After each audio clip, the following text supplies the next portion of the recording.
Chapter 28, The Hour of the Wolf. This is Steel Ranger's level of murder right here. Rage. Burning, explosive rage. In the moment I realised that the Steel Rangers had invaded my home, were killing the ponies inside, I saw red like never before. My nerves were hot, electric. I wanted to strike out, to slaughter the fuckers, to rip them apart from the inside out, and keep stomping until there was nothing but paste under my hooves. But my enemies, the murderers who were defiling my home, were not here. It would be hours, even at Calamity's best speed, before we could make it to Stable 2. I wanted to hurt some pony now. My whole body and mind and soul screamed for justice and retribution. And, if I couldn't have that, at least some pony to buck. But, the only ponies around were my friends. So I stood there, and raged in silence. And they were wise enough not to interfere.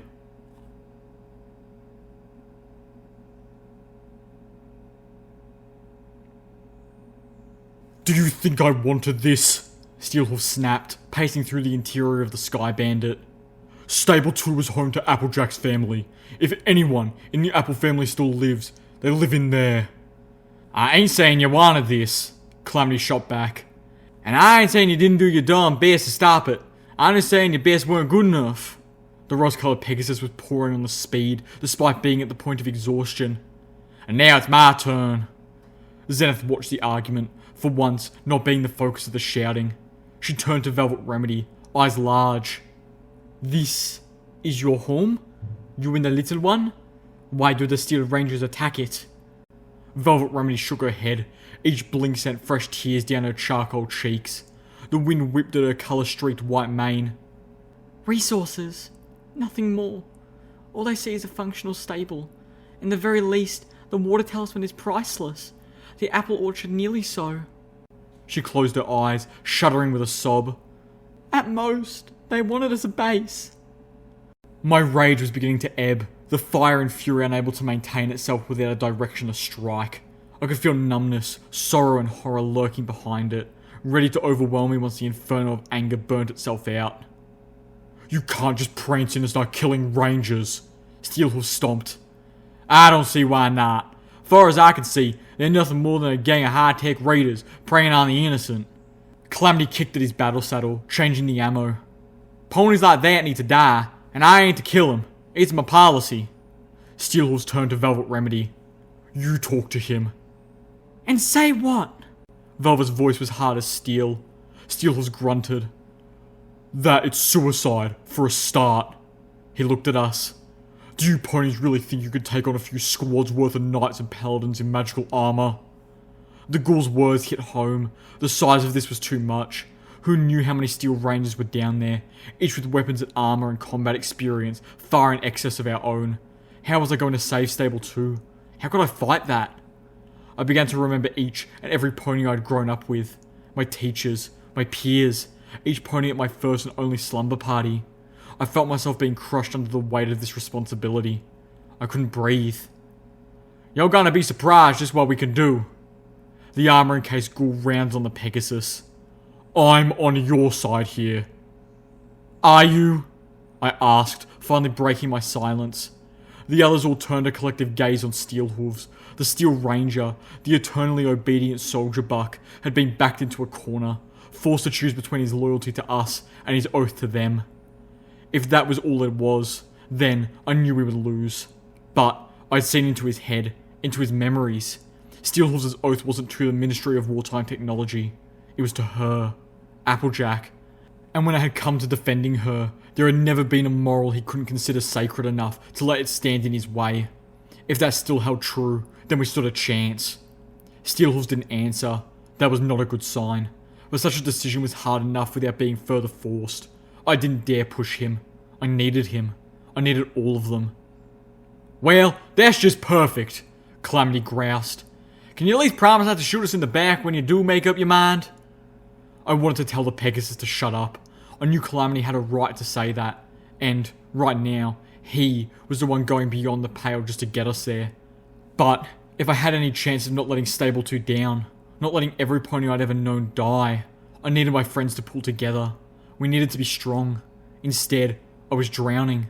And all about me, They were splintering apart under the tension. Velvet Remedy nickered deprecatingly. Well, if we're making promises, maybe little Pip can promise that, if we win, she won't adopt any of them? I stumbled, feeling sucker punched even as I was fighting to breathe. Oh, come on, little Pip, Velvet said, rolling her eyes. It's not past my notice do you have a habit of collecting ponies, and now zebras, who have nearly killed you. She shook her mane.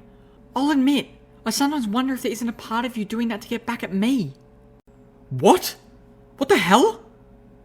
Well, aside from just being the one who patches you up every time you get yourself hurt, I'm also the one who is at least a little responsible for getting you trapped out here to begin with. Velvet pointed out. Her normally beautiful voice sounded frayed. I could tell this was the return of nasty, bitchy Remedy, who dealt with the horrors around her by thinking poorly of her friends. I really hoped we'd left this Remedy behind, but there she was, buried under the surface, just waiting for enough stress on the fault lines of Velvet's personality to set her free. Are you sure there isn't a part of you that isn't trying to punish me by surrounding us with reminders of all the times you nearly died out here? Whoa, Nelly! Calamity called back. Is that how you think of me? Oh, goddesses, please. I don't know if I can do this even with you. I can't do this without you. Stop it! Stop it, all of you! I stomped with all my hooves, shaking. We can't tear apart now. Our home! My home! They need us! What good are we to them if we're already bleeding to death when we get there? Beards and shrews, Calamity exclaimed. You're right, little Pip. I'm sorry. As am I, Velvet Remedy said. The good Velvet was, at least for now, back again. I don't know what came over me. I guess I'm just not dealing with this well. So, Steelhooves inquired, his voice calm, as if the arguments had never happened. Do you have a plan? I felt the wind blow through my coat and mane, ruffling my utility barding under saddle packs and armor plating. I looked at each of them, suddenly feeling very small. My eyes fell to Velvet. This can't just be my decision. Velvet, this was your home too. My eyes pleaded with her. Silently, I begged her to help me. Please, Velvet, please don't let this all be on me. This is home. These are our ponies. I can't have whether they live or die be all on me. I just can't. Velvet returned my gaze. In her teary eyes, I saw a kindness that told me she understood, and that she would take as much of this burden from me as she could. Velvet turned to the others. Steelhooves is right. I doubt we have the firepower to take on the Steel Rangers. And even if we do, we couldn't hope to without losses. So, we'll look for an avenue of diplomacy first. I nodded, weeping thankfully. Suddenly, I could breathe again.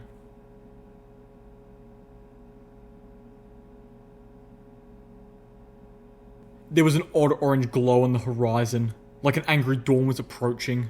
But the glow was from the wrong direction, and there were many hours before the first hints of daylight. The sun and the moon had gone wild, rising and setting by their own whims, but even those whims seemed to have a clockwork precision. What are we looking at? Fires, Calamity answered. That out there's an everfree forest. Looks like Red Eye's got the whole backside ablaze. Zenith queried. Do you think Red Eye's troops might be near stable too? Nah, not a chance, Calamity answered. Those fires are over a day away. Wouldn't make no sense for him to be anywhere near Ponyville. I leaned against Velvet Remedy, using her soft body for physical support, drinking in the scent of her to calm myself. I was still trembling, trying to steady myself, fighting off waves of alternating rage and bleak sorrow. The stress was winding me up until I felt I would explode, or shatter. Velvet Remedy was allowing herself the distraction of staring at the firelit cloud over in the distance. I remember when I first left Stable 2, the cloud cover had breaks in it. I could see real sunlight. It was the most beautiful, warming thing. More beautiful than anything I've ever experienced in my life. I thought, if there is something as wonderful as that out here, then the outside can't be bad. She chuckled sadly. Haven't seen the sun like that again. Sometimes, I wonder if that isn't why this world feels so dark and hopeless. I remembered a similar break in the clouds, pouring the soft light of Luna's moon down upon Monterey Jack and me as we faced off on the Ponyville Bridge. It seemed like a lifetime ago. Oh, yep, Calamity replied, missing the ardent soul of Velvet's comment. The Everfree Forest don't work properly. Pegasus have always had a tough time keeping the cloud cover over their place. It's like the clouds want to move on their own. All on their own. Cloud curtain in the areas right up against it can be mighty patchworky sometimes. Steelhorse was staring in the other direction, his visor gazing out into the darkness. Finally, he admitted with a low rumble. I don't understand why Elder Blueberry Saber is doing this. I felt Velvet Remedy had covered that question fairly well earlier. Steelhorse let out a breath. This is far outside her territory. Elder Blueberry Saber is the elder for the Philadelphia contingent of the Steel Rangers. Stable 2 technically falls under the purview of my elder and the Manhattan contingent. Oh, they can't keep Philadelphia, I offered, feeling a fresh surge of fury as my thoughts touched on what must be happening every minute now. Red Eye keeps growing stronger. The Steel Rangers' position there is stagnant, if not weakening. I think Velvet's right about them needing a new base. The ghoul nodded inside his armor. Still, it should fall to Elder Cottage Cheese to take Stable 2. For him not to be there would be a considerable divergence from protocol, and to have two elders in the same place would be strategically unwise. In front, Calamity whinnied, letting all legs hang in the air and sticking out his tongue with an expression of disgust. Seriously now? Your commanding officer's name is Cottage Cheese? Did his folks hate him or something? Steelhorse chuckled despite our dark situation. He does prefer to simply be called Cottage. I like cottage cheese, I said in a very small voice. Hey, maybe a Cottage Cheese elder is pulling the same thing on Elder Blueberry Saber that she pulled on Little Pip, Calamity suggested, sending her into a situation that he feels is a giant death trap. After all, don't he believe a bunch of rubbish about the Ministry of Awesome having black ops stables and nonsense like that? Well, maybe not complete nonsense, I muttered under my breath. What you mean by that, Little Pip? Crap, Calamity heard me. Well, I mean that I saw Rainbow Dash and Pinkie Pie setting up Zecora to be a double agent for Equestria. Rainbow Dash and Zecora trained under the Ministry of Awesome's best trainers, which made it sound like the MAW did that sort of thing a lot. I was met with stunned silence from everyone except Pie-Light, who cooed curiously at Velvet. I'd been slightly worried that mentioning I had a memory orb of Rainbow Dash might lead Calamity to demanding a recollector. I didn't want my Dashite friend losing himself in the orb, the way Velvet often did with the Fluttershy orb. Zecora? Xana's voice asked, her exotic voice slow and cautious. Do you mean Zecora of Zecora's hut in the Everfree Forest? Whoops. Yes. Turns out she was a friend of the Ministry Mayor's, and chose to... Was it really a good idea to tell Zenith that Zecora had gone undercover to betray the zebras? Zecora was a traitor, Steelhorse growled dangerously. She was selling weapons technology to the zebras. He took a step forwards to me. She tried to give them the damn gun that would punch through a Steel Ranger's armor. Oh boy. No, not really. That was part of her, cover? No, this isn't true. Steelhorse insisted adamantly. Fluttershy knew a zebra? Velvet Remedy's voice asked. At least that revelation, thank the goddesses, probably didn't lead down dangerous paths. Little Pip, maybe I ought to be explaining some of these memory orbs you'll be looking at. I groaned, even staying away from personal memories, like Steelhorse's memory orbs, or dangerous ones like anything involving Fluttershy and the damn mega spells. This would take a while, but part of me was thankful for the distraction. We still had a few hours to go.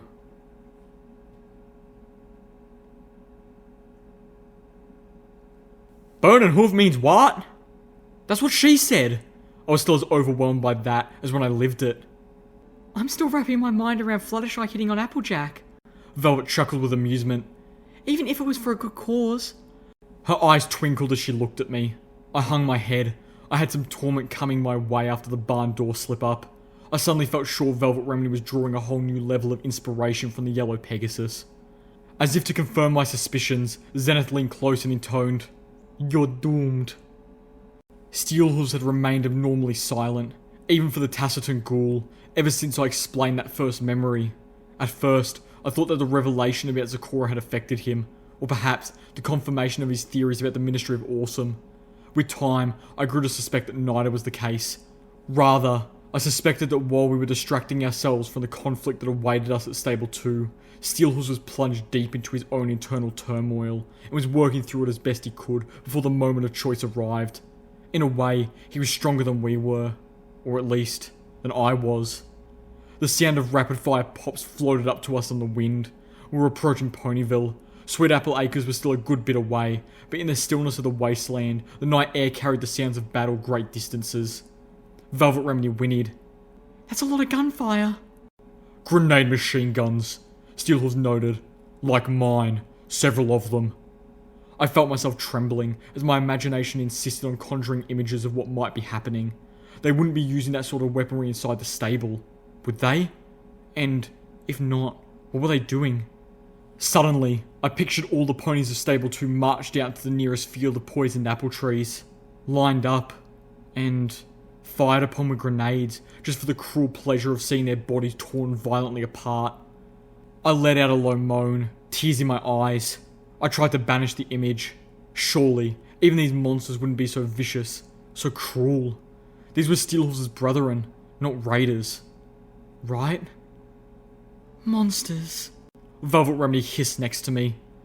I think you're right, Calamity agreed, making me cringe. Please no, this can't be what I'm thinking. It just can't be. Red Eye's fires are driving a whole mess of things towards Ponyville. Sounds to me like a few have winded their way up to Sweet Apple Acres.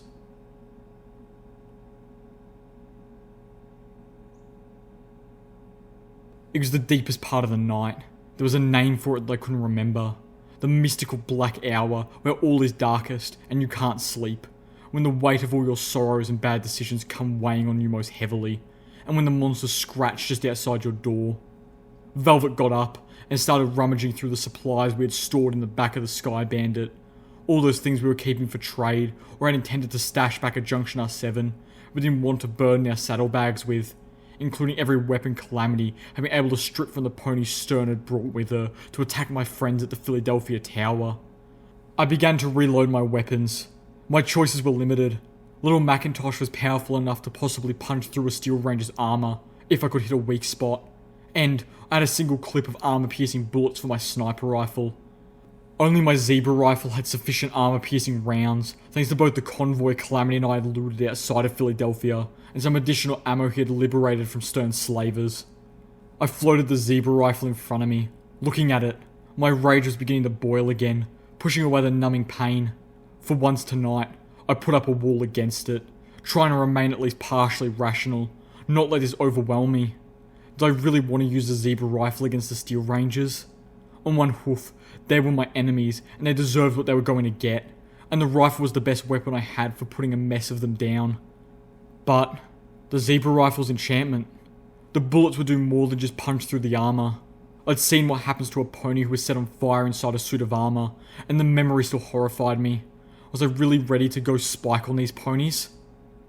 What are you wearing? Zenith gasped. Velvet Remedy responded gracefully. We are going into battle against dangerous opponents. How foolish would I be not to go in wearing armor? And this is the best armor I possess. Velvet Remedy was wearing the Zebra Legionnaire armor. Unless, of course, you wish to wear it? Velvet said kindly. I think you have more claim to it than I do. Zenith considered that for a moment, glancing towards Steelhooves. No, Equestria is my home. Ah, horse apples, Calamity muttered to himself, wincing, then speaking up.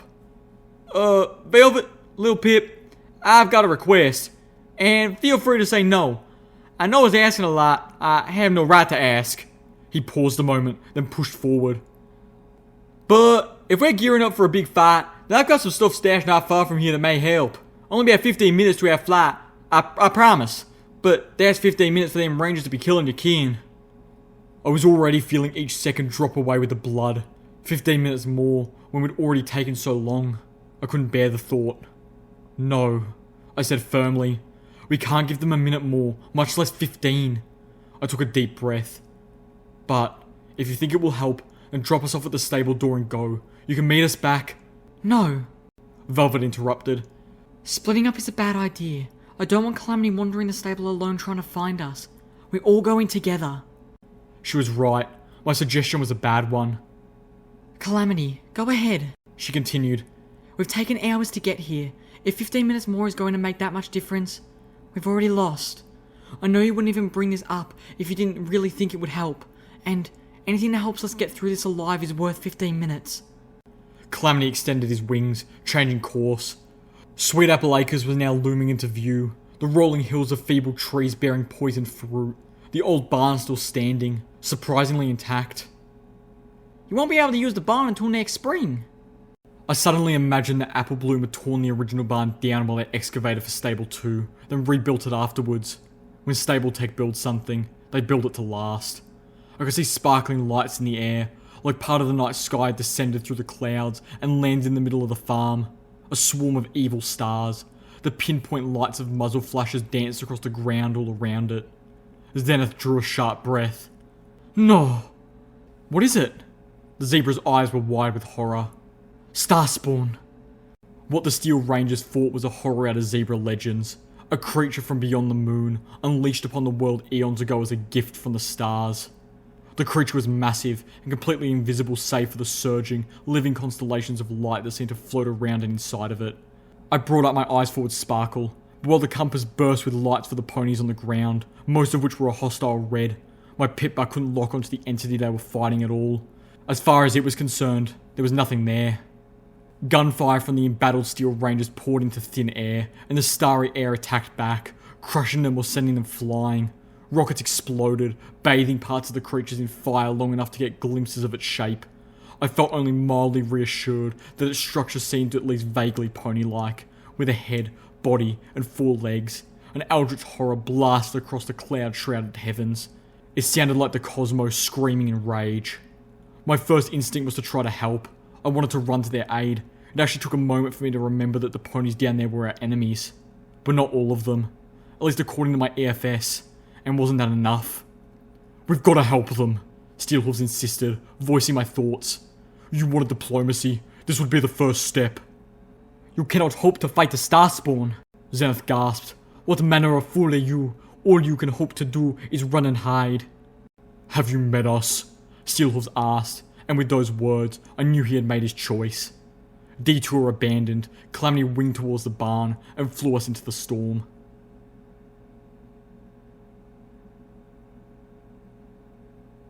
Boom, boom, boom, boom. Steelhooves stood on top of the Sky Bandit, his grenade machine gun tearing at the virtually invisible monster as Calamity circled us around again. The Pegasus Buck was doing his best to get as close as possible while keeping us outside the Starspawn's striking range. Not an easy trick, being unable to properly see the creature. The Steel Rangers on the ground had been nearly decimated. There were at least a dozen corpses in crushed and mangled armour. Nowhere near the forces that Steelhooves estimated had been sent to take the stable. I could make out 3 remaining from the dim light of their EFS visors and the brilliant flashes from their weapons. One fired off a pair of missiles. They exploded against the transparent hide of the monster. The Starspawn retaliated, an unseen appendage connecting with the armoured knight with a sickening crunch. The pony flew through the air towards us. Yow! Calamity cried, dodging. I could see the pony was dead as it arched past us, internal organs pulverised inside gruesomely dented armour. Pyrelight shot out past us, strafing the creature with balefire, washing part of its back with flames that quickly died away. I focused, trying to wrap the entire entity in my field of magic. I had no intention of moving it, but as the magical aura spread around it, the creature became clearly outlined. It was far bigger than I thought, but at least now we could probably dodge the alien behemoth. Velvet Remedy cast her anesthetic spell at the cosmic beast. Her magic hit it square in the head. The creature stumbled, phased for only a few seconds, then let another unearthly cry. Dang it! She's just too big! We ain't doing nothing more than bee stings to her! I told you, Zenith warned, cringing. You cannot slay a Starspawn. You best be thankful this one is but a baby. A full-grown one would have devoured all of Ponyville without even noticing. That's just a baby? I asked in shock as the monster stepped backwards, colliding through the barn. The last building standing on Sweet Apple Acres, the barn which had weathered the apocalypse and 200 years of the wasteland, came crashing down. I felt a pang as I watched the barn and witnessed Applejack and her friends together enduring sunnier, happier times be obliterated by the uncaring misstep of the Starspawn. Little Pip, keep that glow up, Steelhooves ordered as my telekinetic field began to slip. Calamity, bring us around in front of that thing and hover. Velvet, have that spell ready again when I say. I sure hope you know what you're doing, Calamity said as he brought the Sky Bandit directly in front of the monster's snout. Now, Velvet. Velvet Remedy focused, unleashing a small bolt of magic that splashed against the head of the creature. Again, for just a moment, it was stunned by the same magic that would completely paralyze a hellhound for nearly an hour. A streak of smoke shot out from the top of the Sky Bandit above me, as Steelhoof fired off a single rocket. I watched as the missile shot through the glow of my magic, and beyond where the height of the creature should be, lodging inside the monster's transparent, star-modded head. The Starspawn let out a howl that tore us from the sky. Calamity fought to regain control before he smashed into the poison orchard below. A moment later, the missile detonated, its explosion accompanied by a gut-wrenching, wet, splorchy sound. We hit the ground seconds before the Starspawn's body did. I bounced around inside, banging heavily against the benches and metal walls, bursts of pain blossoming throughout my body. The Sky Bandit rolled, crashing through several trees before coming to a stop. Calamity hung limp from the harness. Velvet Remedy lay amongst the scattered supplies, moaning. I could not see where Steelhooves had been thrown to, or Zenith. My pitbuck was clicking madly. I felt the warm stickiness matting in my mane. I reached up with a hoof. My lightest touch brought dizzying pain and shooting lights. And then darkness.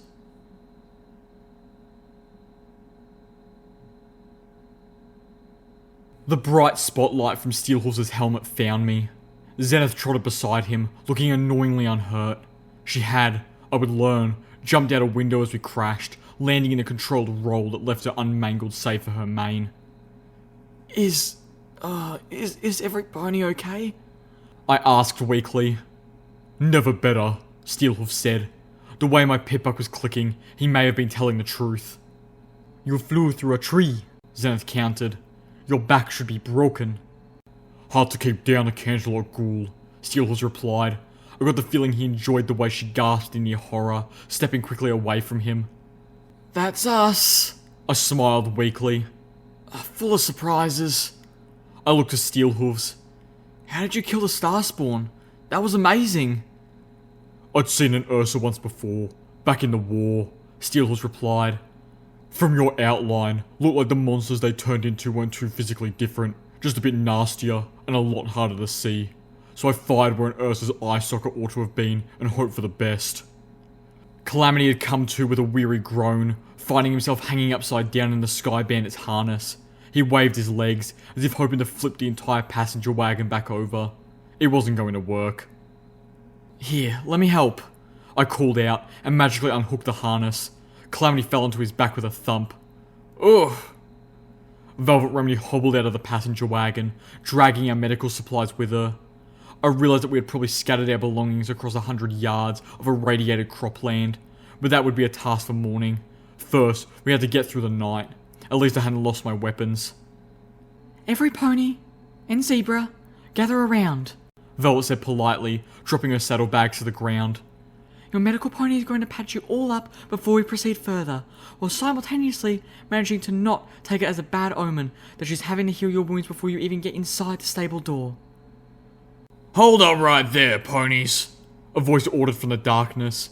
2 helmet spotlights pinned the group of us. The 2 steel rangers who had survived the Starspawn battle were moving towards us, weapons pointed. The light from their EFS visors letting me know they had their targeting spells locked onto us. Oh wow! Came a sweet man's voice from the second suit. Look! It's Elder Steelhooves! Star Paladin Steelhooves, the other corrected swiftly. And keep your weapon locked on him, Night Strawberry Lemonade. That one turned to face our good companion. We have specific orders to send you on your way. You will not interfere with this operation. That was awesome, Steelhooves, sir! The younger knight gushed, turning off her EFS. How'd you kill that thing? Night Lemonade! The older steel ranger turned with a growl. You'll bring your EFS back up and lock onto your targets. Do you even realise which stable you're attacking? Steelhooves asked evenly. This is Stable 2, the stable built to preserve the Apple family and the ponies of Ponyville. This is the Apple family's farm. That barn had been the barn that the mayor of the Ministry of Wartime Technology, Applejack herself, had grown up in. That stable holds her kin. You are attacking the family of the Ministry Mayor of Wartime Technology. It is you who should leave in utter shame. We have our orders, as do you. You are not my commanding officer paladin, nor is Elder Blueberry Saber. Steelhoof stood his ground. And even if you were, those orders are wrong. This operation is a disgrace, and any pony involved in it does not deserve the title of Steel Ranger. The orders are coming from Elder Cottage Cheese herself. You better leave at once, and take your tribal friends with you. The paladin turned to the knight once. And you, bring up your eyes forward, Sparkle, and lock onto your targets. That is an order. Sir? Knight Strawberry Lemonade faltered. Star Paladin Steelhoofs is right. This operation is just wrong. The paladin turned to face the knight. A back-mounted light machine gun swiveled to lock on her now. You will bring up your eyes forward, Sparkle, and lock onto your target. Or you will be facing a court-martial for disloyalty before the next sun sets. Do I make myself... Blam!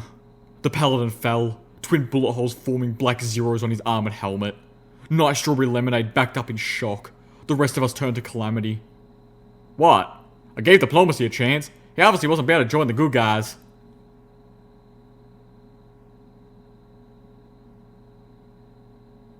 Velvet Remedy's horn glowed softly, as she did her best to heal the gash on the back of my head without binding my whole face with bandages.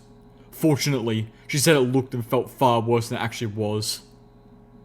Elder Cottage Cheese is dying.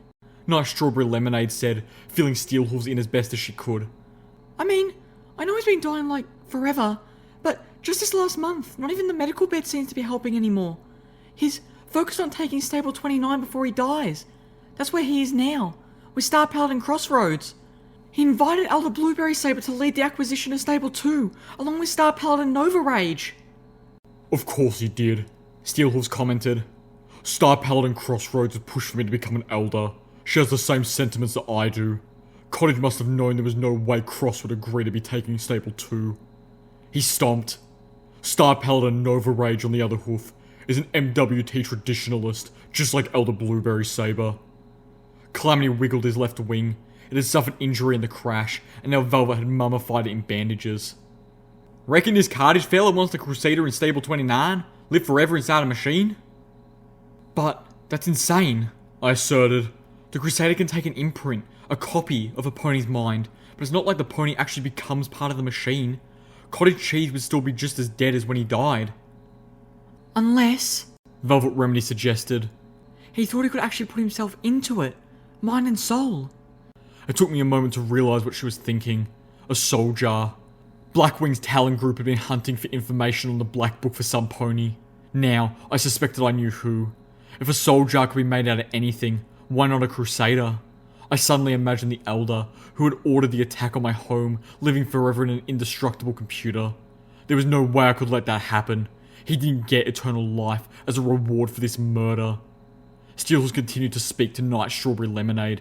In the end, she told him, Look, I believe you're right, and I'm willing to stand aside, but I can't follow you in. I can't attack other rangers. Her visor turned towards Calamity. Or cooperate with tribals who do. Steelhoofs nodded, putting an armored hoof on her shoulder. I respect your decision. You are doing the right thing. He turned to us. Are we ready? I stood, floating the zebra rifle to my right and little Macintosh to my left. From what the knight had told us, Elder Blueberry Saber had left a fifth of their forces guarding the way in, a precaution against us as much as the horror slowly emptying into Ponyville from the Everfree Forest. Truth was, I wasn't ready, but every moment we spent talking and healing was one more for the 4 Steel Rangers inside to tear their way into the security in Overmare's wing and slaughter every pony they hadn't killed in their initial strike. They couldn't wait for me to be ready to go. We go.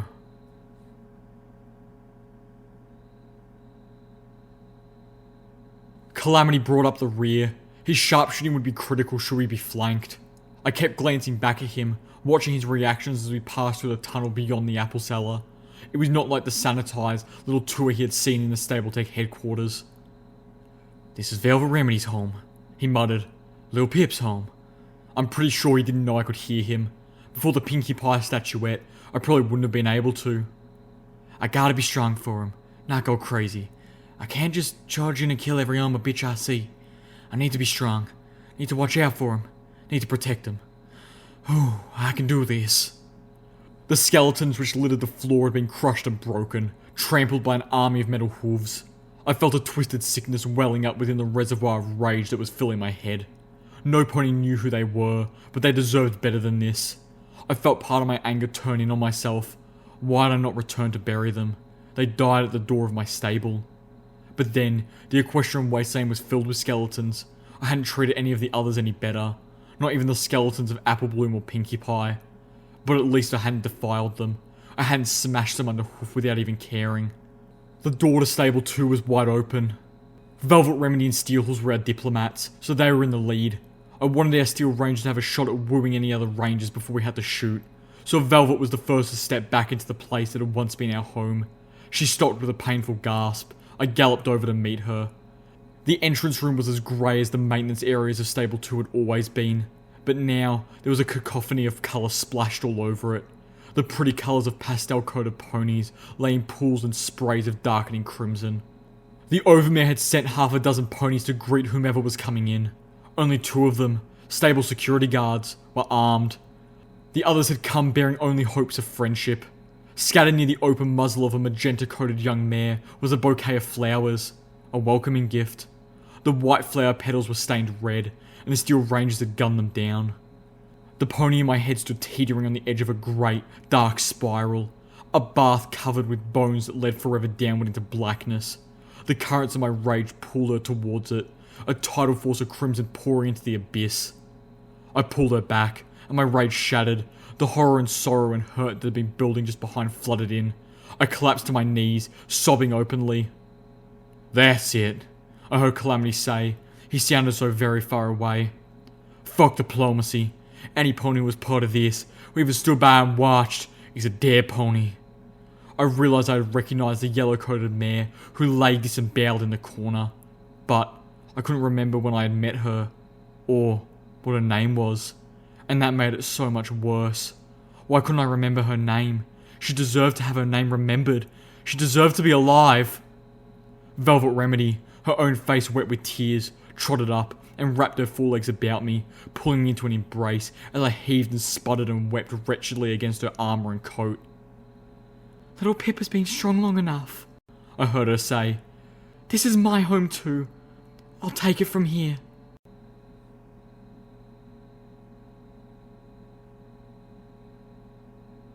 Calamity, Zenith and I formed our stealth team.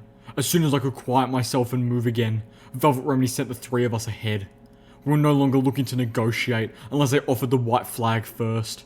Instead, we would strike first, fast, and with finality. The first Steel Ranger whom I pumped full of bullets from the zebra rifle died in agony, screaming as his internal organs burst into flames, cooking him from the inside out. I didn't feel any remorse, no sympathy, nor did I feel glee or even grim satisfaction. My emotional deluge had left me fiercely numb and focused. The act was necessary and right, and beyond that, had no more emotional impact than brushing my teeth. I no longer felt even a twinge of revulsion for what Spike had done defending his home. We passed more dead ponies in every hallway. The Steel Ranger's attack had been brutal, but there was not nearly the number of dead that I would have expected. The Friendship Committee had been a well-calculated play on the Overmare's part, and when the Steel Rangers showed their true intentions right there in the entrance, they gave her enough forewarning for a rushed evacuation into the security in Overmare's wing. I both loved and hated her for that. So far, the maintenance wing had been hit the worst. The Steel Rangers had moved to secure it, probably to prevent any pony from sabotaging the technology they were most interested in. The ponies down there had no time to get out before the Rangers had cut them off. I turned the familiar corner and found myself face to face with the Pip-Buck technician's stall. A fresh surge of emotion hit me as I saw the black scorch marks on the wall I had once cleaned. A red trail of blood ran along one wall, dripping at the end until it met the corpse of my mentor. If I ignored the missing leg, I could almost pretend that he was asleep on the job again. This was not the mural I had once hoped for. I was crying once more, my vision blurry, making the lights of my EFS swim. The door into my mentor's office lay open. There was movement inside. A red splotch on my compass.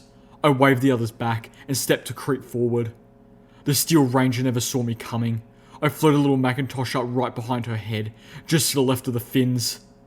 Blam, blam, blam, blam, blam! I unloaded the full cylinder into her brain.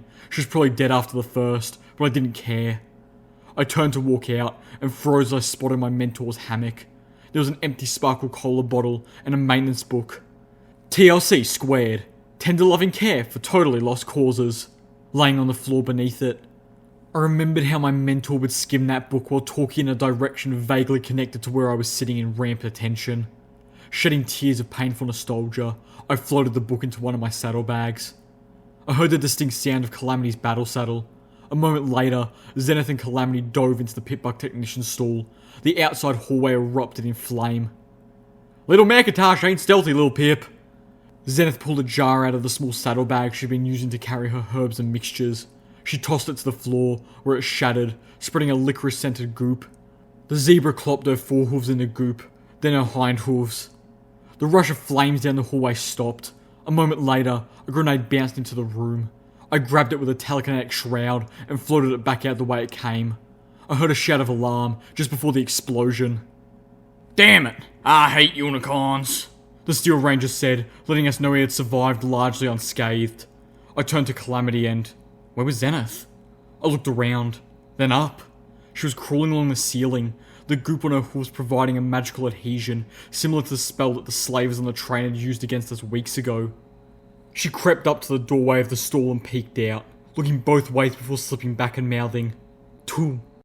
With small nods of her head, she indicated where, giving Calamity the same information my EFS was giving me. I reloaded little Macintosh. Then, she snuck out, keeping flat to the ceiling, silent as a ghost. Calamity waited until the moment she dropped onto one of the Steel Rangers, then rolled out, facing the other and fired a single double shot. I charged out, swinging little Macintosh around as I kicked on my targeting spell, but Zenith had already crippled the other pony, her hoof strikes resonating through armor to pulverize internal organs. I let my jaw drop a little as she finished him off. Fallen Kaiser style scared the crap out of me.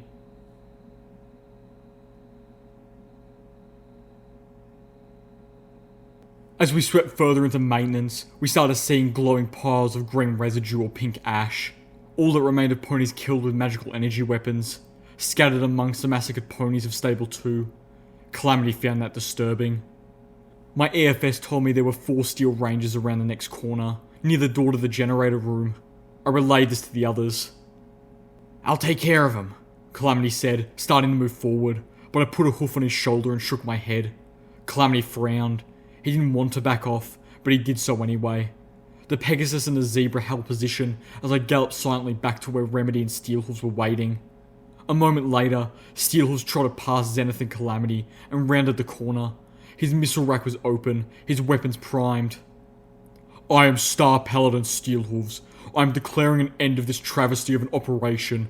We do not assault the stable of the mayor of our ministry, and we do not slaughter innocents when she was dedicated to protecting ponies. His voice rumbled with command.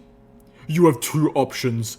Side with me and stand by your oath to the principles of our ministry's mayor, or side with Elder Blueberry Saber and Star Paladin Nova Rage and be gunned down.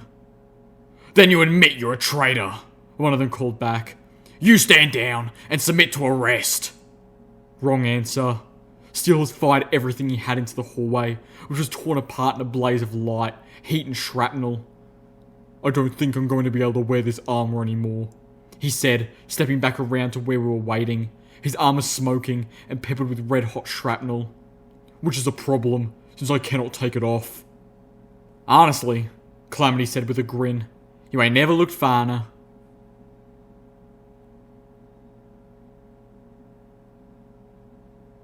Zenith slipped through the back door of the Stable 2 saloon. I followed close behind, getting a surprisingly pleasant eyeful of the zebra mare's hindquarters. I found myself cursing the slavers who had scarred it so. The back of the saloon was a darkened kitchen, well darkened until pie light flew in and landed on one of the pots sitting on a stove. The balefire phoenix had almost returned to normal, but was still shedding off enough energy to glow like a torch.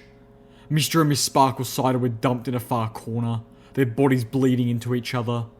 Mr. Sparkle Cider had always given me free ice cream when I was younger. Well, until he caught me lockpicking his wine cabinet. His wife had been one of my mother's friends. Miss Sparkle Cider's hind hoof was caught on the door of the walk-in freezer, propping it open. All the ice cream inside was slowly melting, swirling in pools with the sherbet on the floor. I felt an uncontrollable rage sweep over the numbness. My heart was pounding in my breast. "It's clear," Xanath whispered, looking out into the saloon itself. I passed the message back. A minute later, I crouched in position at the door, loading the last of my bullets for little Macintosh. The magical bullets. Calamity and Xanath remained in the kitchen, taking their turn as rear guard. Steelhoof stood in the saloon, looking out of place amongst the rich pseudo-wood decor. Velvet Remedy, however, moved with purpose, almost gliding up to the raised stage, the magic of her horn playing against the terminal and soundboards. Velvet Remedy had a plan. A moment later, she strode to the edge of the stage, looking down at Steelhoof's. My mind flashed back to sneaking into the saloon, an underage blank flank, hiding in the back of the crowd and watching as nearly adult Velvet Remedy performed. Her music moved my soul, and often it was agony not to dance. Ready? She said, and her horn flared. "Attention, Steel Rangers," Steelhooves began. His voice boomed throughout all of Stable 2. Velvet Remedy had commandeered the public address system. "This is Steelhooves, founding member and eldest living of the Steel Rangers, Star Paladin of the Manhattan contingent. I call on you to stop and consider your oath. Consider where you are and what you are doing. Do your loyalties lie with Applejack, the mayor of the Ministry of Wartime Technology, the creator of the Steel Ranger armor, and the mare who by her own hooves, the sweat of her brow, and the honesty of her heart, forged the Steel Rangers? Or is your oath to the fearful, greedy ponies who abandoned all that she stood for, turning us into little more than technology raiders, hoarding toys from the past because they have forgotten that it is virtue, not trinkets, that make a pony great? Ponies who now turn their eyes on Applejack's own home, commanding that you slaughter her family for their greed. These orders, this operation, would be an abomination in the eyes of our Ministry Mayor. Applejack was put in charge of the Ministry of Wartime Technology because she was the bearer of one of the elements of harmony, and the ruler of Equestria recognised the calibre of that. Do you think it was the virtue in her soul, or the jewelry on her neck, that made Applejack a bearer? Today, you must choose with whom your oath lies. Surrender this ignominious goal and join by my side, reaffirming your oath to the protection of the citizens of Equestria, just as Applejack dedicated her life to. Or continue in this disgraceful act and face the wrath of those who choose to stand true.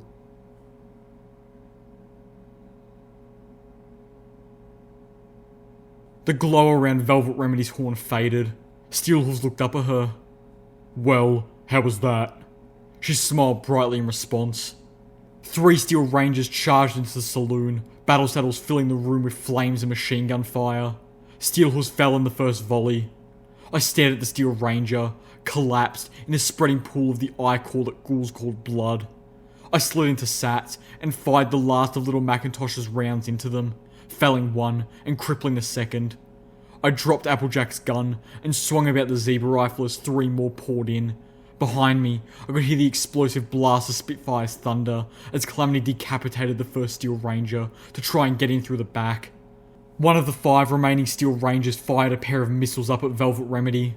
The Unicorn Singer threw up her shield as the rockets detonated against the underside of the stage, spraying the air with jagged chunks of pseudo-wood. Another turned towards me, levelling what looked like an anti-material rifle at my head. No! Velvet Remedy bellowed, her horn glowing and her voice magnified. This is my stage! The room blazed with light conjured from Velvet Remedy's horn as she made herself the centre of attention. The Steel Ranger in front of me sidestepped as Velvet Remedy's light show blinded her. The distraction gave me enough time to fire a burst from the zebra rifle, one bullet tearing through the visor of my opponent. One of the Steel Rangers responded to Velvet with a roar of her twin miniguns. Velvet's shield held. I fired 3 more armor-piercing shots from the zebra rifle into the minigunner's head, seeing the flash of fire through the bullet holes. I could smell the pony's brain roasting. Velvet whipped out her combat shotgun, firing it at the invaders, but their armor proved more than sufficient. It did not, however, protect them from her anesthetic spell. The Steel Ranger I'd crippled went down. Another Steel Ranger fired up at her with a back-mounted sniper rifle. The bullet tore through her shield and armor. I saw the look of shock and hurt in her eyes. Pyrelight swooped in for the kill, blasting the downed ranger, and the two still standing with radioactive flames. Their suits protected them against that as well, but the flames obscured their vision. I slid in and out of sats, spraying each ranger until I was out of armor-piercing rounds. Spitfire's thunder sounded again. A moment later, Calamity and Zenith galloped into the room, knocking me over. I realised I could smell gas. Somewhere deep in the stable, I heard a deep explosion that didn't sound like firearms or grenades. Alarm shot up my spine, as I wondered if the Steel Rangers had managed to blow the security doors that the bulk of my home's population was hiding behind. Zenith turned, grabbing me in her mouth, and pulled me from the doorway. Whoosh! The kitchen erupted, an inferno pouring out of the saloon and setting fire to many of the pseudo-wood tables and chairs. Not one word about my name, Calamity panted, looking at Zenith. Then he saw Steelhooves and froze. A moment later, "Where's Velvet?" I pointed upwards at the stage. I could see her fallen form. In the eerie silence that followed the battle, I could make out the sound of drops of blood falling from the stage to the floor below. Blop. Blop. Blop. No, he whispered. His wings propelled him up to the stage, far faster than either Zenith and I could have made it by hoof. The orange-maned Pegasus landed and pulled Velvet Remedy into an embrace with a gasp. Ow, Whispered Velvet. Shush now, you silly pony, Calamity said, holding her. You done got yourself shot, but you're gonna be right as rain soon enough. We got ourselves the best medical pony in all the Equestrian wasteland. I started up the stage stairs towards them. Zenith was right behind me. Ow, Velvet Remedy said again, then added, who's a silly pony? Yo, is Velvet Remedy, Calamity insisted gently. You're beautiful, wonderful mare. Now shush it. I reached the stage just in time. I don't know what Velvet had started to say, but this time, Calamity cut her off with a kiss. Oh, Zenith whispered in my ear. I have been waiting to see those do that since I first met them. I was stunned at first, but then I realised that the little pony in my head wasn't feeling the slightest bit envious or jealous. She wasn't happy exactly, but that had more to do with the situation we were in and the fact that Velvet Remedy was bleeding all over Calamity from a bullet wound. The air filled with an odd, unholy sound from down below. A chill filled the air. Steelhoof stood back up. My jaw hit the floor. I had sorely underestimated what it meant to be a Canterlot ghoul. I didn't have time to marvel. Oh fuck, I moaned as two Steel Rangers took up positions outside, aiming grenade machine guns at the front windows of the saloon. Every pony, we've got to go.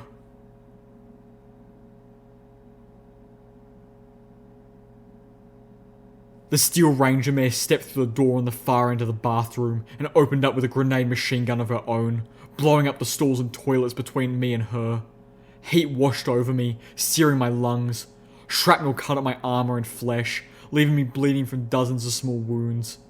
Outside, Calamity and Zenith crouched behind a row of lockers, which I'd floated into a barricade.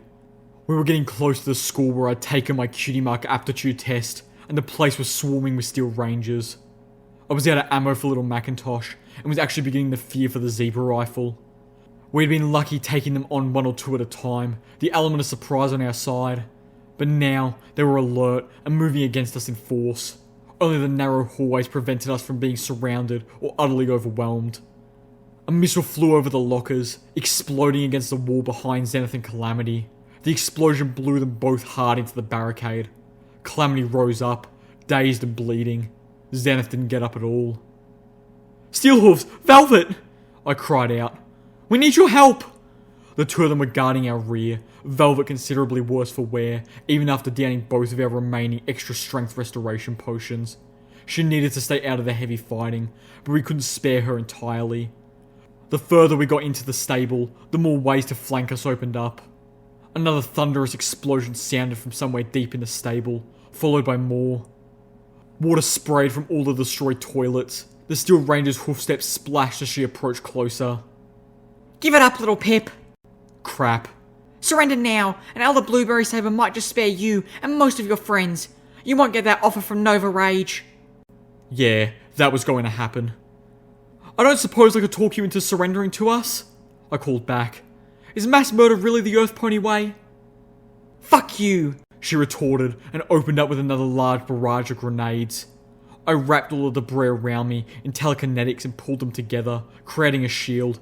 It didn't work very well. The first explosion blew the debris out of my magical grasp, pummeling me with it. I felt bones break as pain surged throughout my body. More grenades detonated around me. My pitbuck screamed as every limb registered as crippled. My pitbuck politely told me I was dying from internal injuries. I couldn't feel them. My body was in shock. All I could feel was cold. 2 missiles streaked through the air overhead, entering the room from behind me. They hit the Steel Ranger, blowing off her hind hooves. She slid across the wet floor and collapsed in the corner, unmoving. Little Pip! Velvet Remedy cried out from forever away. I lost consciousness.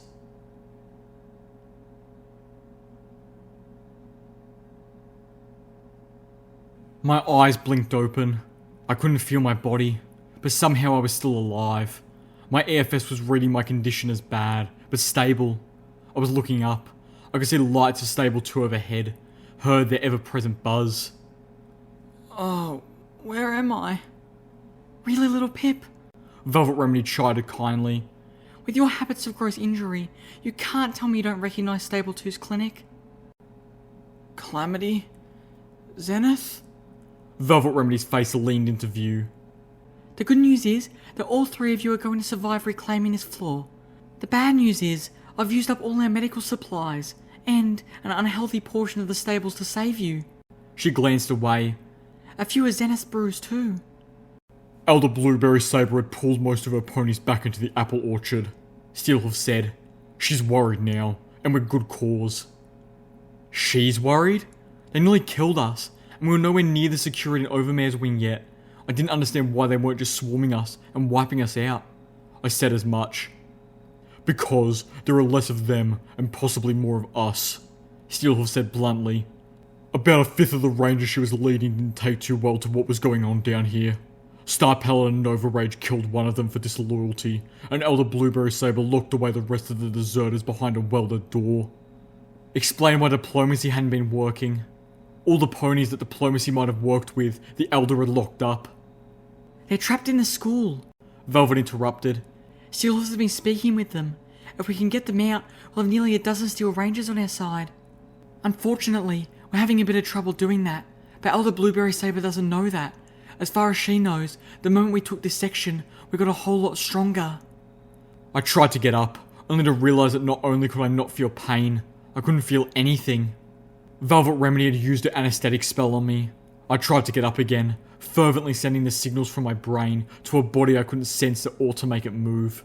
My body heaved, and I fell to the floor with a thud, bloodying my nose. I couldn't feel that either. Now look who's a silly pony. Velvet Remedy giggled. Stop that, or I'll tell Homage that you're into bondage and spankings. I couldn't feel myself blushing, but I'm sure I was. As extra punishment, Velvet lay me there on the floor as she turned her attention to Zenith. The zebra was still unconscious. Calamity trotted in a short time later. "I'm afraid there isn't an easy way to get that door open. Best bet is to cut through it with a blowtorch, but that'll take hours," he whinnied. "On the plus side, seems like that's what the enemy is trying to do with the S&O wing. Only, those doors are a hell of a lot thicker, and there's more than one of them. Best bet, we still got a couple hours before they're through." I forced my body to roll over, feeling an uneasy sense of accomplishment when I managed it on the 3rd try. I found myself staring up at the ceiling rather than at my friends, which significantly diminished the victory. "You know, magical energy weapons would have melted through these doors a whole lot quicker." "Steel Ranger's battle saddles aren't equipped with magical energy weapons," Steelhorse replied. "That is an Enclave design." "Yeah," Calamity said in an odd tone. "That's what I figured." My gaze fell on the grate to the air ducts. Unfortunately, while I was small, I was no chimera. I couldn't fit through them. But... Pyrelight! "What's that, little Pip?" Calamity asked. "Pyrelight can get through the air ducts. She can carry a blowtorch to the good guy Steel Rangers trapped inside the classroom. Let them cut their way out," I suggested. "Plus, she can carry in food and water to them while they work." "I like it," Calamity said, the grin I couldn't see evident in his voice. "Frees us up to continue the mission, while we're still providing diplomatic relief." We had a plan.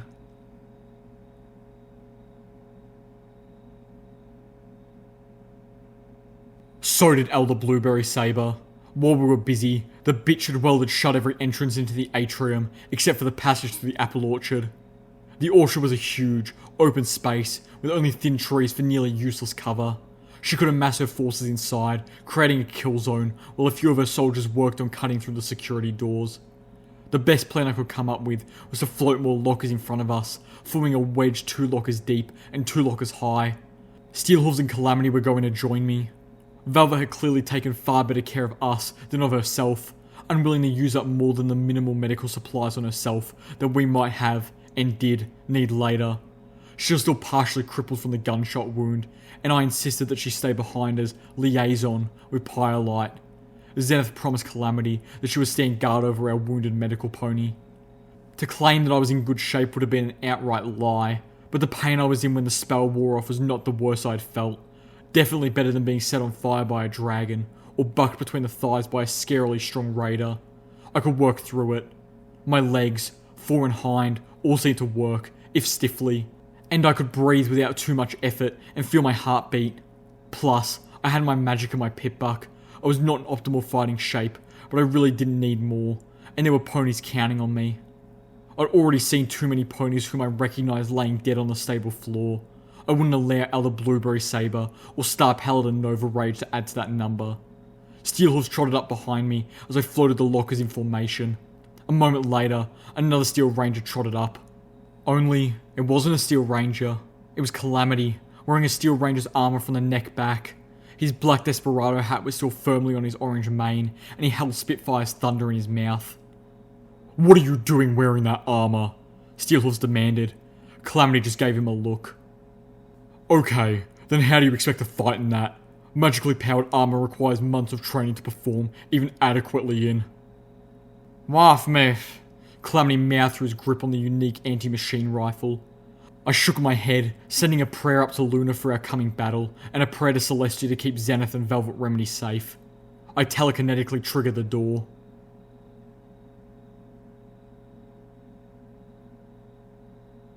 My brilliant battle strategy lasted about 2 minutes.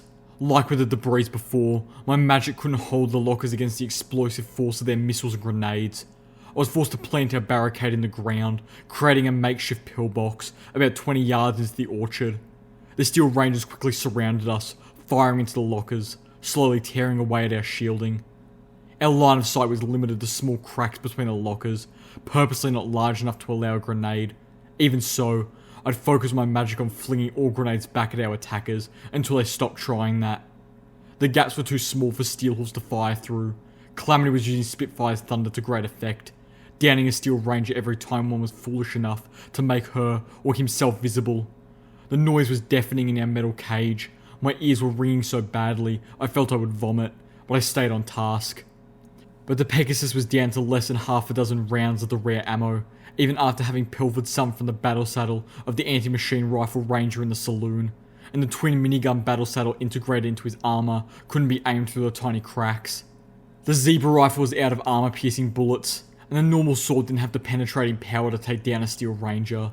I was using my sniper rifle now. It too was out of armour-piercing ammo, but a well-placed shot to a weaker part of their armour would still go through. Part of me felt chagrined that I was becoming so practiced at defeating Applejack's creations.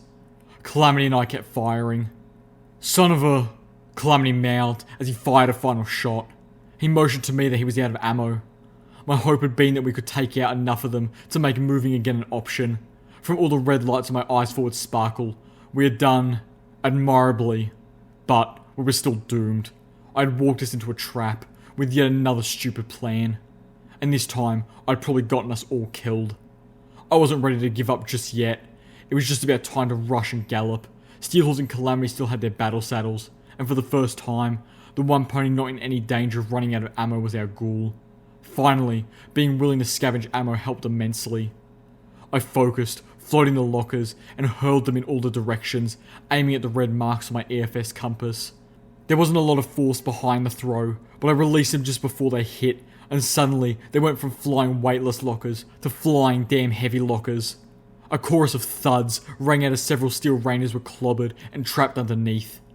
Unfortunately, Steel Ranger armour made them strong. They began to buck the metal weights off faster than I expected. We took off at a gallop, running across the orchard for the opposite door. Gunfire and explosions erupted all around us. Dirt and wood filled the air. A missile roared past my face, disappearing into the foliage of an apple tree before exploding. I felt applesauce splatter my face. Steelhorse fired forward, clearing a way ahead. Calamity, bemoaning the magically powered armor's lack of wings, spun and poured out suppressive fire behind us. Several Steel Rangers fired back with light machine guns and miniguns, but their shots glanced off the power armor he was wearing. Calamity swiftly turned, racing to catch up before one of them returned his fire with a missile or sniper round. He was doing far better in the suit than Steelhorse had anticipated, but nowhere near as well as Calamity himself had expected. Still, it looked like we would make it. I pushed as far as my battle weakened and overstrained body would take me, and I was the first to reach the door. It was locked and trapped. Of course, but this was not a problem for me. Well, not one of skill or tools, it was a problem of time. Calamity and Steelhorse reached me as I attempted to disarm the explosive. Steelhorse began to guide me through it, his skills far surpassing my own, while Calamity turned to face the approaching Rangers. Give it up! Called out Elder Blueberry Saber as the Steel Rangers advancing encircled us. I heard a click as the bomb disarmed. Now for the door. I heard more clicks as every enemy Steel Ranger in the apple orchard reloaded. Elder Blueberry Saber called out again. Last chance! Give it up! I sighed. Damn it. This was the damn Ministry of Morale rooftop all over again. Why don't you just kill us? Because now she needs to make an example of me, Steelhorse guessed. And she knows that will go a lot smoother if she has hostages I care about. Or maybe I just need a good lockpicker, Blueberry Saber answered. Some pony who can get me past the security door. Oh hell no. A deep explosion rang out. One of the Steel Rangers fell, her midsection torn through. Several friendly lights suddenly danced across my AFS compass. But that was impossible, I thought. The Steel Rangers upstairs were still hours away from being freed. We wouldn't be getting reinforcements for... A magical energy pistol appeared, pointing to Elder Blueberry Saber's head. It was held by a familiar-looking griffin, the hood of her cloak falling back to reveal her head. Blackwing? Elder Blueberry Saber's eyes went wide as she realised the situation had dramatically changed. Where did you come from? Blackwing smirked as she pulled the trigger, the green beam from the pistol striking the pony between her eyes, turning her into a pony-shaped glow of luminescent green. God sent me. Elder Blueberry Saber collapsed into a luminescent puddle.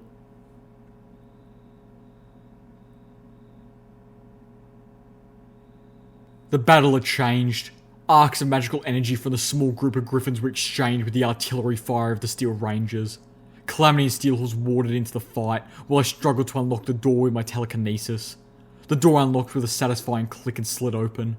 Beyond, I could see the atrium, but even before I could see it, I could smell it.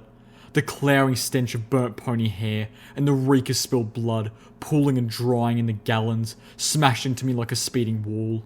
This room had become a slaughterhouse. Colourful, innocent ponies lay dead everywhere. In many cases, the same ponies could be seen in multiple places. Some of the Steel Rangers had unleashed a grenade machine gun in the room.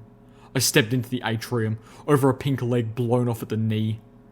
I saw a yellowish clump of matter sliding down a wall, mixed with blood. It took me a moment to realise it wasn't part of a pony's brains. It was cake. I looked up and saw the colourful banner. The Steel Rangers had interrupted a cutie mark party. I felt rage. Pure, unadulterated rage. I met 3 Steel Rangers on the atrium balcony at the top of the stairs. 2 of them were wielding auto axes and were working their way through the third and final security door. They had about half an hour's work left to go. I wrapped each of them in magic, floating them up and turning them towards each other before they could react and turn the auto axes off. The magically enhanced blades did exactly what they were designed to do. Cut through metal. The flesh beneath offered no resistance at all. It was gruesomely messy. I dropped them, but kept the auto axes, turning to face the last of the Steel Rangers. Star Paladin Nova Rage, I presume. I noted. Her battle saddle held a grenade machine gun. The Star Paladin stared at me. Yes, and you are? Run.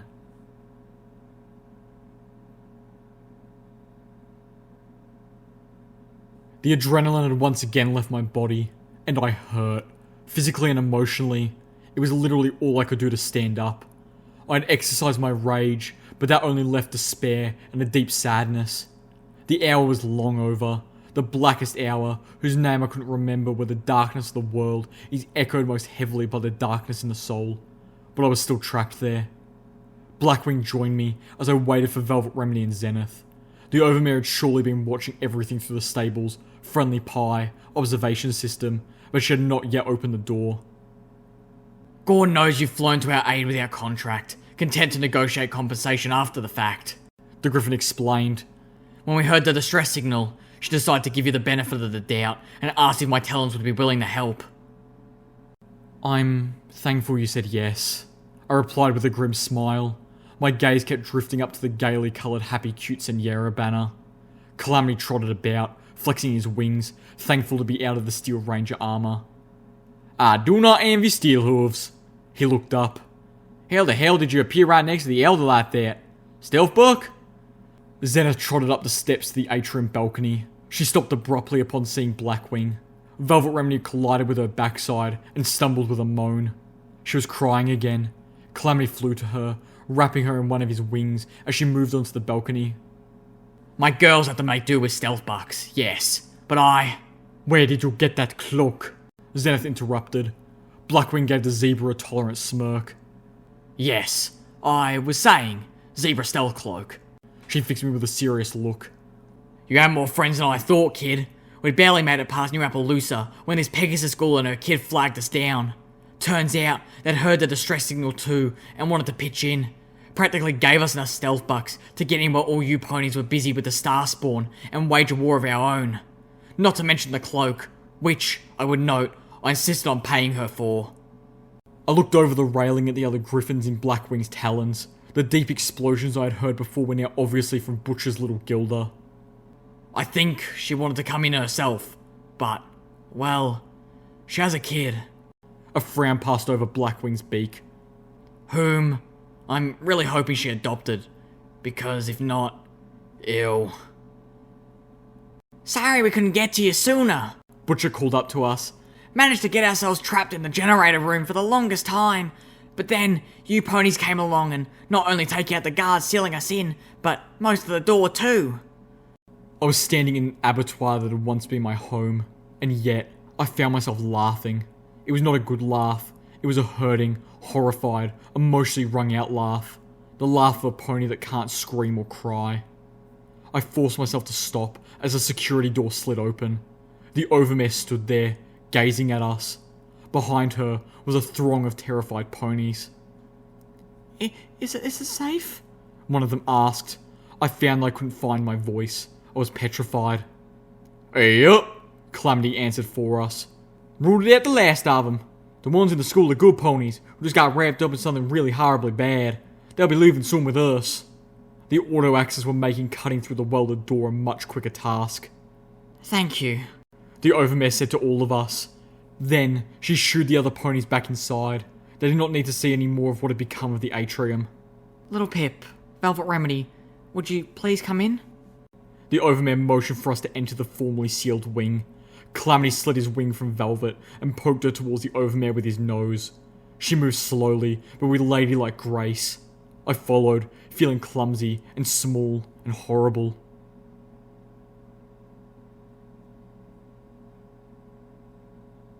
And then there was blood everywhere. Sparkling Side did a wave of his hoof like this and fell down. As the Overmare slowly guided us through the crowds towards her office, a familiar voice froze me in place.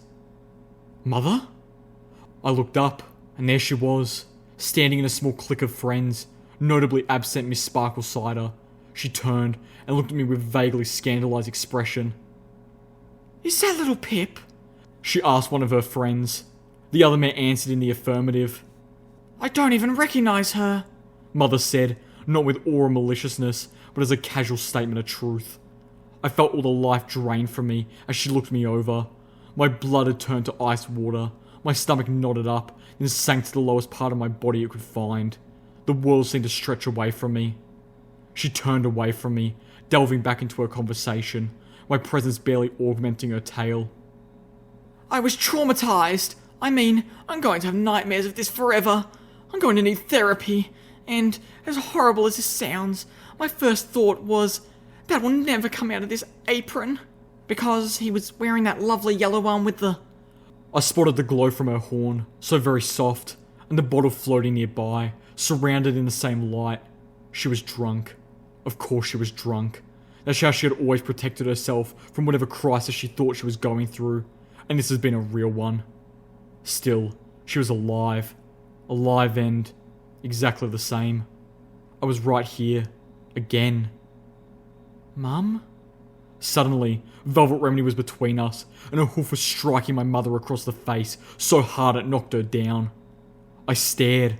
Velvet Remedy had just hit my mother. Velvet's voice sounded like she was throwing all the hurt and rage in her behind it. It wasn't a scream, but it was somehow much louder than that. You have suffered nothing! She turned from my wide-eyed mother and lowered her head, pushing me away.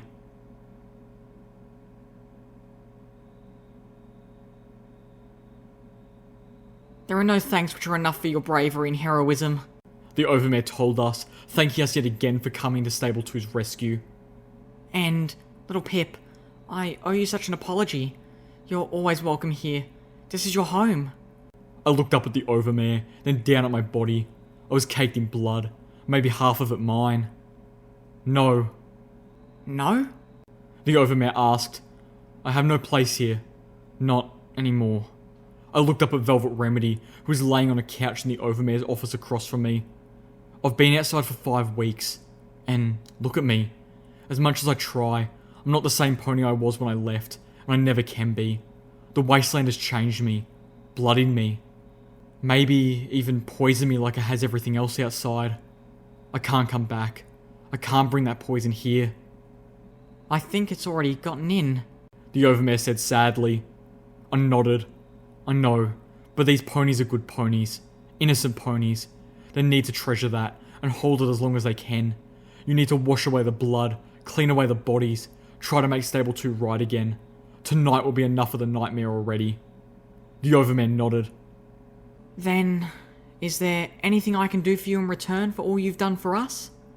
I thought about it, then looked into her eyes. Yes. First, we need to arrange some sort of payment for the Griffins. Payment? The Overmare blinked. Ah, I see.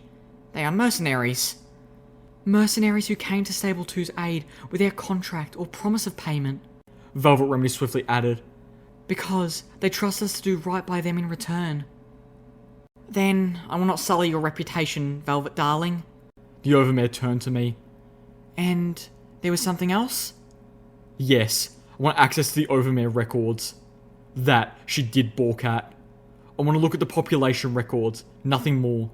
Somehow, she liked that even less.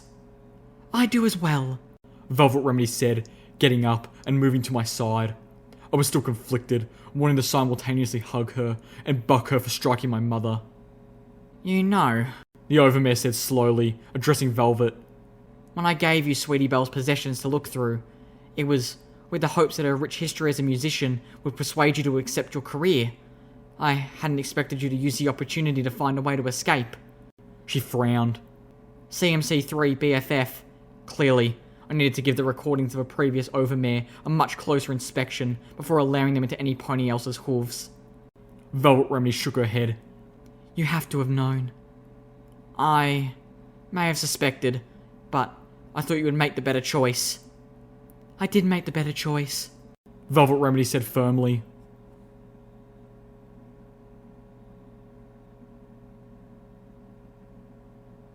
I found what I was looking for in the population records within the first few minutes. She made it. Applejack made it into Stable 2. She was here when the stable door sealed. According to the records, she lived peacefully for another 25 years. Happy. Or, at least, as happy as some pony could be, living in a stable and knowing the world above had been obliterated. Still, she had survived. According to the records, she had spent 10 years down here, bucking the stable's apple orchard until a hip injury forced her to retire. The doctor's addendum suggested the weakening hips might have been a genetic ailment common to her family. Even after that, She spent another 10 cooking for the stable's inhabitants from the kitchen of what was now the Stable 2 saloon. She passed away peacefully, and unlike other Stable 2 residents who were incinerated, the Overmare insisted that she be buried in the apple orchard. She was. I paused in my reading.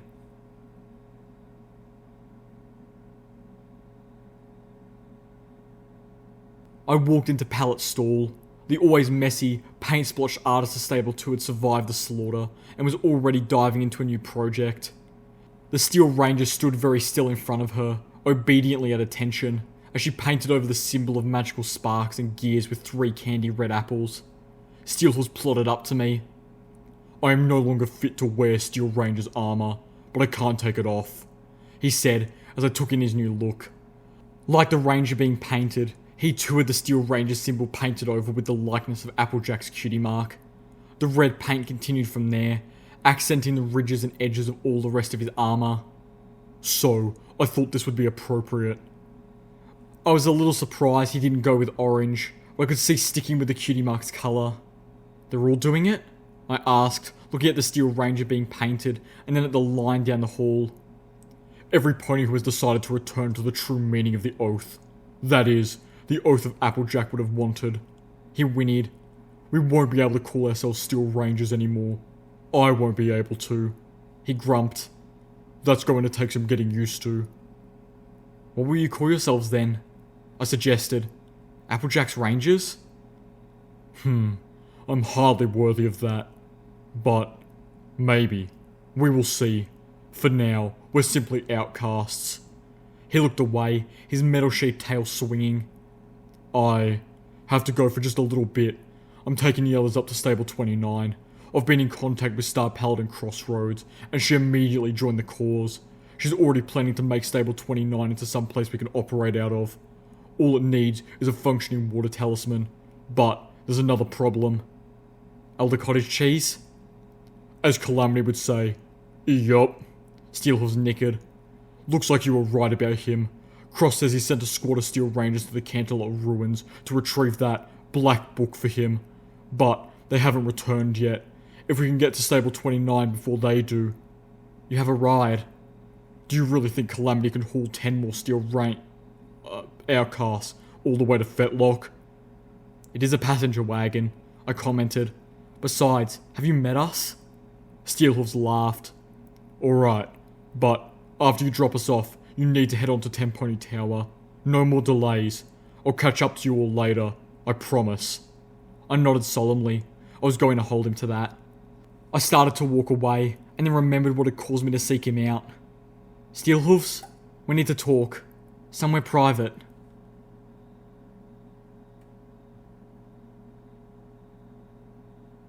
"Applejack didn't leave you." Steelhooves shook his head. "Yes, she did. She chose to be with her family, and I don't blame her for that. I never have." He paced a little. "We weren't exactly... Our relationship was in a bad place, and we were trying to put it back together. But it really wasn't going to work, and we both knew it. I loved her, and I let her go." I whimpered inside, but stood firm.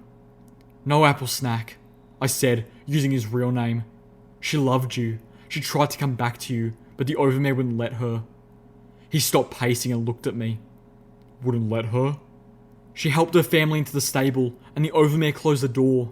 Applejack didn't know that the Stable 2 Overmare was under strict orders not to open the door for anyone, under any circumstances, not until the atmospheric and soil monitors read that the world above was clean and safe again."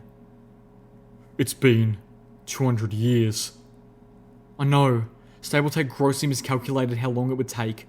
But that didn't matter, because there was no way Sweetie Belle was going to let Applejack out. Applejack wanted to leave. She wanted to find you. The record for Applejack is full of annotations about her arguments with Sweetie Belle over this. But, of course, with her condition, and with the readings outside, there was no way Sweetie Belle was going to let her back out." Steelhoof stomped. "Wait, her condition? Was she hurt? If those zebras..." I could feel my heart sink. Oh, goddesses. He didn't know. "Steelhooves," I said, my voice sounding tender and small in my own ears. "Applejack was pregnant."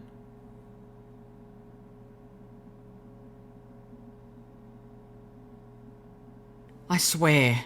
The overmare huffed. This is why I didn't want you becoming a medical pony. Velvet Remedy glared at her crossly. You just can't help yourself. You dig and pry. You and Little Pip are a match, you know. Velvet took a deep breath. You have a serious problem here. Have you even looked at the population reports? Do you have any idea how many of the original inhabitants of this stable are extended members of the Apple family? By Celestia, even Little Pip and I have a common Apple ancestor 6 generations back. I had stopped just outside the overmare's office, watching the two mares argue. Neither had noticed me. That's not a big deal. 6 generations is a lot. This entire stable is in danger of becoming completely inbred. Velvet Remedy shot back. I'd say that's a big deal. Little Pip was wrong. You can't stay locked up in here forever. Hello? I finally said. The two mares turned to look at me, with matching shocked expressions. Maybe there's another way.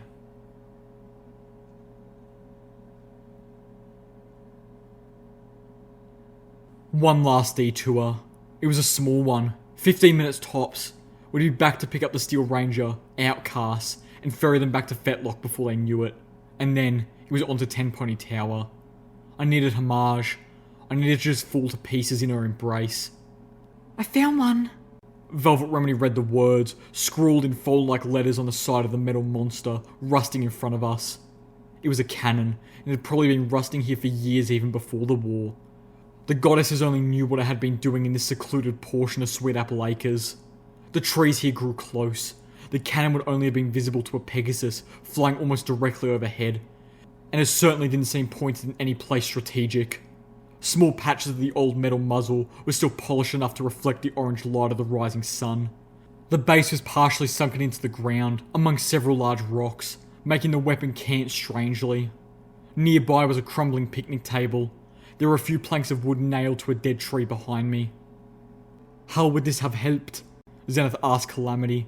I had to admit, I was asking the same question. This old metal monster couldn't possibly fire. Calamity chuckled.